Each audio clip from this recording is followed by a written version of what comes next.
Hello, Dave Ritchie again. Back to Kipling. I said there was a connection between Kipling and Australia via the Boer War. And this is a poem not nearly as well known as If, but to me it holds vivid and bittersweet images since I spent some of my childhood in Southern Africa and I was at the University of Natal for a long time. Lichtenburg is a little town in the Western Transvaal. So, here we go.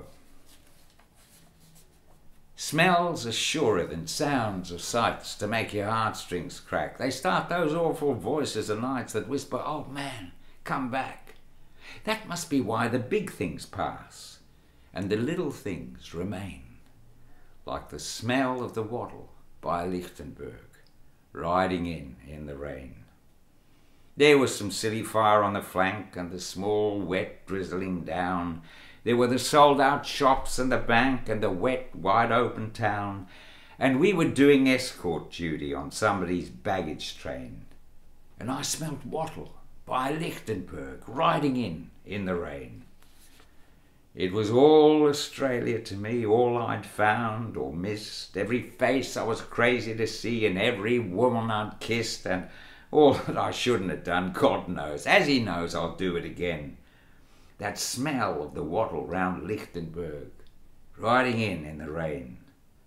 And I saw Sydney the same as ever, the picnics and brass bands, and my home on the Hunter River, and my new vines joining hands.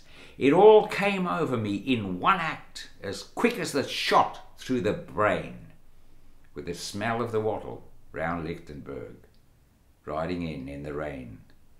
I've forgotten 100 fights, but one I shall not forget, with the raindrops bunging up my sights, and my eyes bunged up with wet, and through the crack in the stink of cordite, Christ, my country again, the smell of the wattle by Lichtenburg, riding in the rain.